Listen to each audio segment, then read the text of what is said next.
Hey guys, what's up? Welcome back here to today's episode of The Fishing Teacher, and appreciate you guys swinging by the channel to hang out with me a little bit. Guys, today I'm going to give some tips and advice on how to basically force a fish to bite. In other words, how to generate a strike from a bass that does not want to bite. Bass they have a ton of different type of mood and personalities, and based upon their mood and personality, which we'll get into a little bit later in the video, it requires different type of lure manipulations, and you have to do different things to baits to actually get the fish to commit to biting a bait. So I want to give you guys some good tips and advice on how to do that in today's episode here. Also, guys, before we get started, one thing you probably heard me over the last year, I've been talking a lot about baitcast reels and reels. I've been showing you some reels that I've been using that I like, because occasionally I'll have a company send me a reel to test out, or I've been experimenting with some. I buy some myself. Guys, this right here, this is that Lews Custom Pro. I've been using this. I got it from Tackle Warehouse about probably 2 months ago. Guys, this is the coolest reel, the best reel I have ever, so far it's the best reel I've ever used. It's got super smooth, guys. It's got 11 ball bearings in the thing. It's got a great star drag system, great braking system on it. And I have been fishing with it now pretty hard for about 3 weeks. I have not got one single backlash on this reel at all. I absolutely love it. So if you guys are interested in a good reel, I'll put this Lews Custom Pro in my Tackle Warehouse link in the description if you guys would like to order one.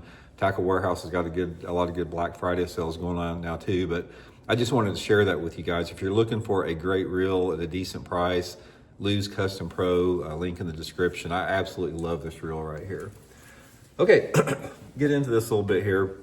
What does it take to generate a strike from a bass? Now, I want to give you guys a little seminar on this before I get into the meat and potatoes of it, because there's a difference between getting a bass to actually strike a lure and actually getting the attention of a bass.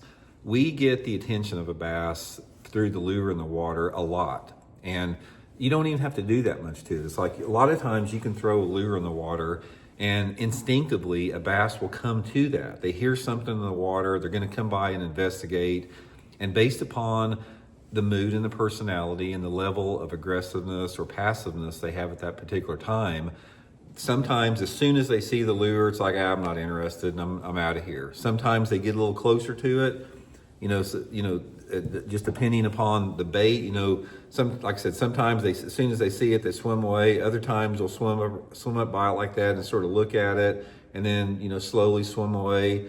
Other times they get down on it and they nose down on it and they're that far away from it and they're still not biting it. And sometimes they just get the thing. And what is it that makes that different? I mean, what is it that causes that fish to go after that bait or not?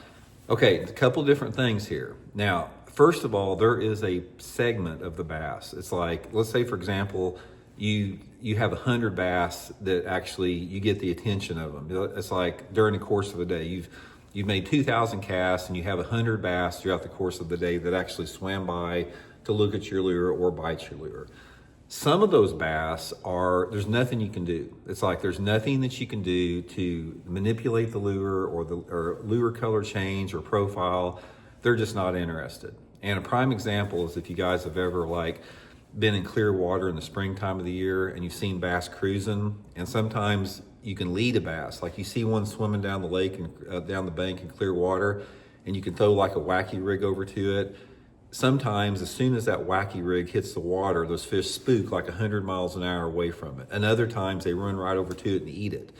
This is what I'm talking about. Some bass are just in a negative feeding mode, and there's nothing that you can do to get them to bite. But some bass are close. They're curious enough that there is some stuff that you can do for it. Some of them that are super aggressive, you don't have to do much. They'd bite a stick if it fell in the water. And others, it's like you can actually manipulate the fish into biting through lure manipulation. And I'm going to guess that probably if you have 100 bass that you get their attention, say there's 100 bass that come and look at your lure, I'm going to say that the number of bass that you can actually get to bite through lure manipulation, once you get them interested over there, is probably in that 10 to 15% range. It's like that. I know that sounds like a low percentage, but at the end of the day, you're talking about, several bass that you would not catch normally if you manipulate the lure and generate that strike through different type of means here. So that's what I want to talk about how you actually trigger a strike from a bass. Okay, now the first one, which is one of the most obvious, is the cadence or the speed of your retrieve that you have. A lot of times based upon water temperature and water clarity and time of year and time of day, they want a variety of retrieves. I don't care if you're throwing a crankbait or a jerkbait or a swim bait or a jig. You have to experiment with the retrieve in order to get the best one for the day. Now sometimes, like for example, if you're fishing a crankbait, they may want a slow retrieve. They may want a medium retrieve. They may want a medium stop and go retrieve. They may want a fast burn and retrieve. They may want a fast stop and go retrieve. And there's a lot of variations with that. So the way that you figure it out is like the first fish that you catch that day is so critical, because let's say we're out there, we've been fishing an hour and you catch a bass on a crankbait just on a medium retrieve. So you know they're biting a crankbait, you know there's some fish in the area.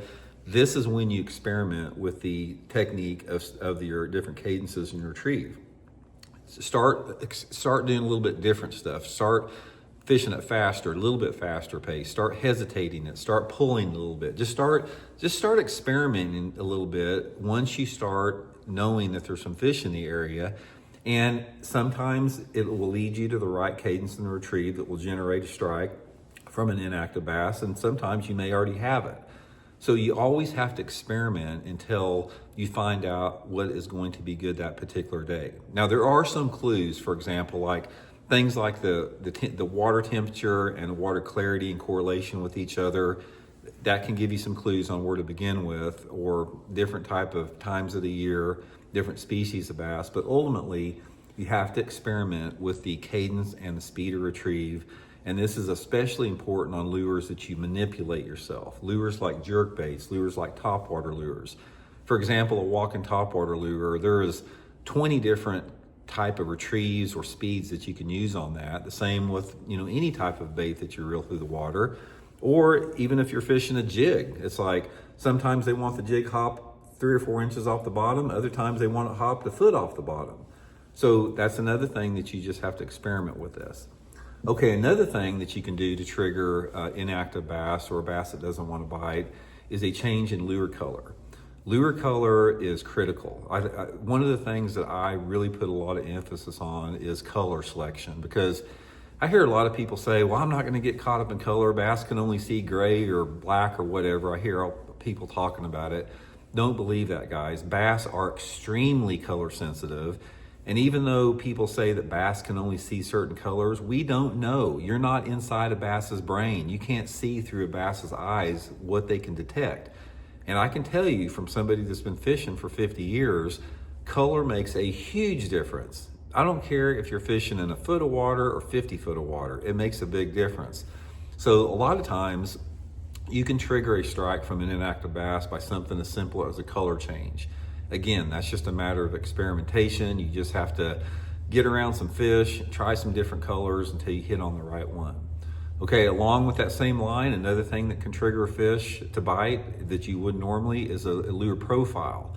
Lure profile is a big deal. It's like, the difference between, like using, a full-size jig like this or a smaller finesse jig. Profile of the lure is big. Sometimes sometimes they may want a 1.5 square bill crankbait. Other times they want a 3-inch one.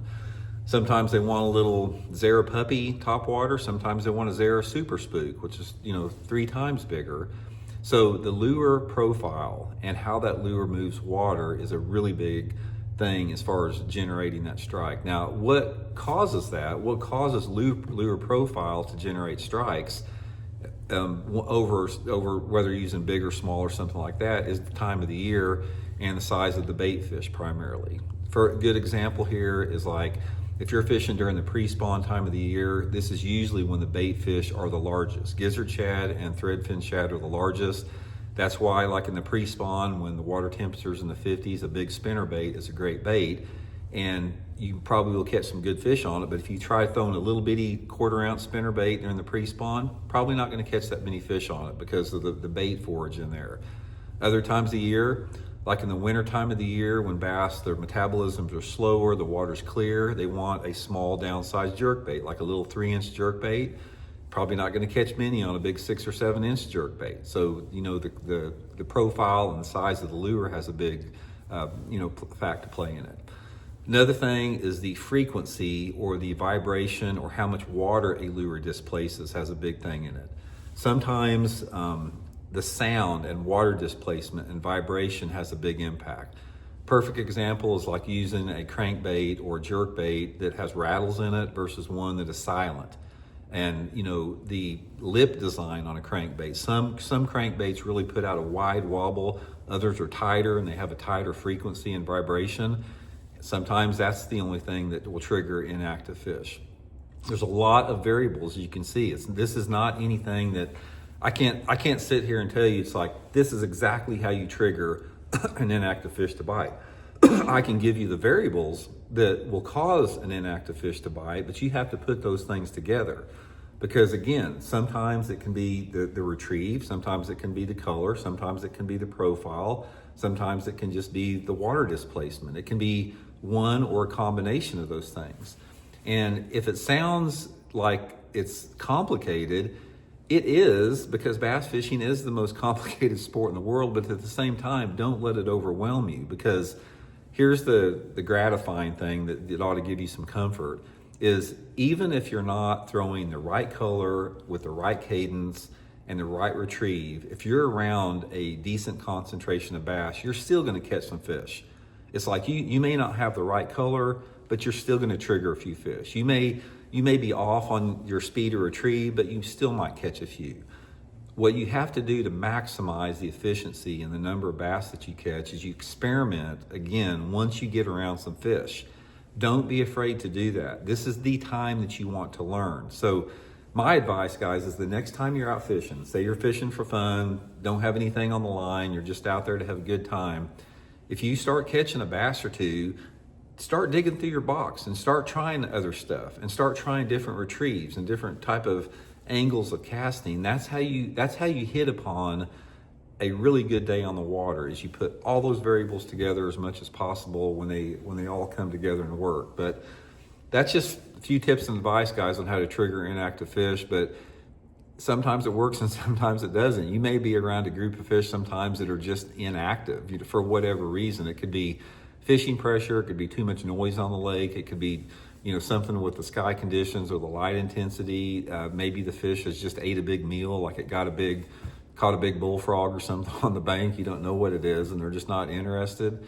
But it's just another one of those things that makes bass fishing the greatest sport on the earth. So anyway, I hope it helps out, guys. We'll talk later.